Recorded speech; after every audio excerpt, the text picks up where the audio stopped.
There is a new app in Iran called Hamster Kombat, where users hoping for financial gain amid an economy crippled by sanctions, inflation and unemployment. This new digital craze is highlighting their desperation and search for economic relief. Today's episode is sponsored by Cake Wallet, where you can send, receive and even exchange your crypto right from within the wallet. Cake Wallet is open source and non-custodial, so you control your own private keys, available today on iOS, macOS, Android and Linux. And StealthEX, a privacy-centric crypto exchange which enables you to make crypto-to-crypto exchanges anonymously. Hi everybody and welcome again to another episode of Enter Crypto with me, Chris Kenyon. Now in today's video we're going to be talking about a new crypto craze app called Hamster Kombat. This is now gone viral within Iran apparently, and so I found an article on it. We're just going to read through it quickly and then we'll comment after. So, drivers and bikers tap away furiously on their phones as they wait at red lights in the Iranian capital during an early June heatwave. Some pedestrians in Tehran are doing the same. They all believe they could get rich. The object of their rapt attention is the Hamster Kombat app.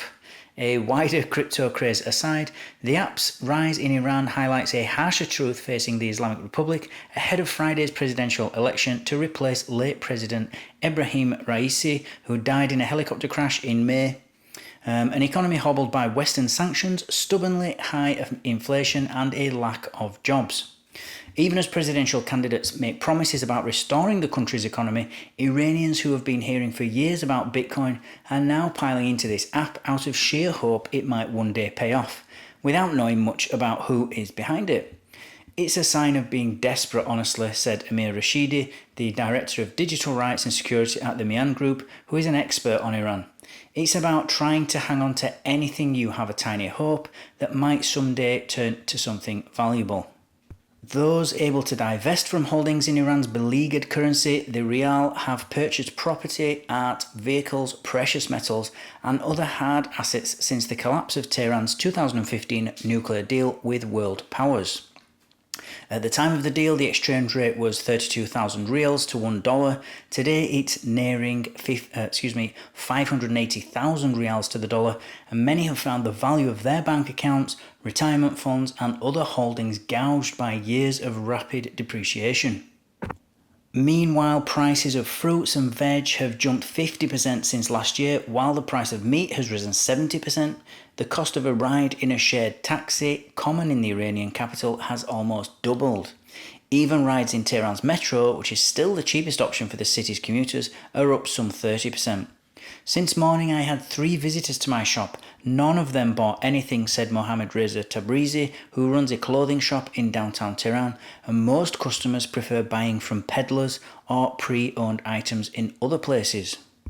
So, when we get into this article, there's really 2 things going on. One is the actual economic conditions in Iran, which we'll go into more detail in a minute. And we've also got this craze, this Hamster Kombat app, which is, they're saying that the popularity of this app is because of the economic decline of Iran, and people are just so desperate and want to, hang on to hope of anything, a bit like a, lottery ticket or something like that. So firstly, let's just quickly talk about these sanctions. We've got Western sanctions on Iran, which have significantly impacted Iran's economy.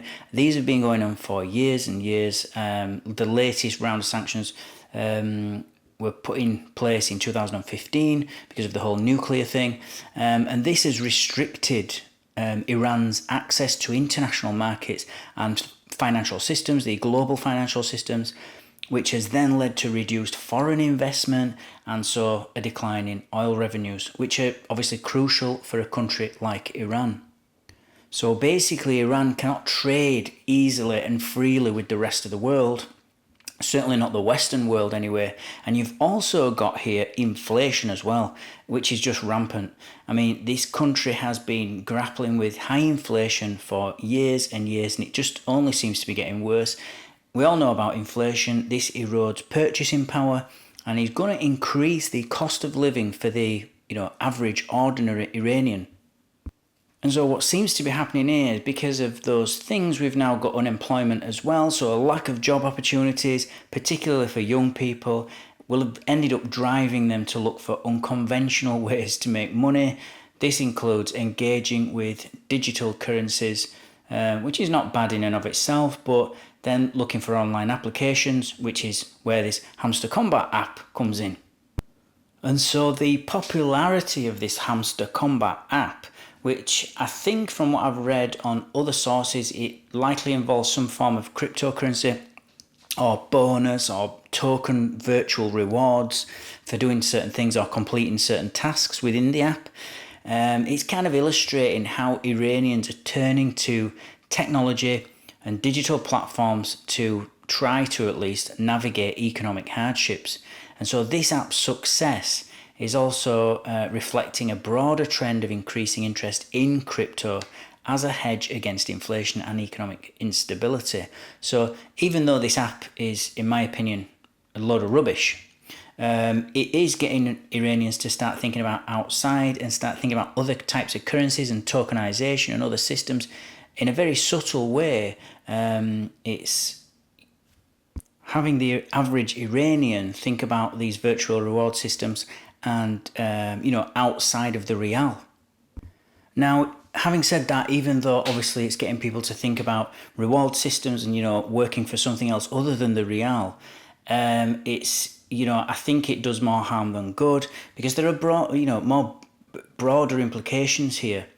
And it highlights some of the things wrong, in my opinion, with society there and actually in a lot of places around the world, and it kind of highlights their vulnerability. This sort of reliance on an unverified digital platform is, as I say, highlighting their own vulnerability within the population. It makes them easy targets for scams and fraudulent schemes, which is really important. If scammers think that people are desperate and hopeful, looking for things to get them out of the crap, so to speak, then they're going to be easy targets, soft targets. So, obviously that's not good.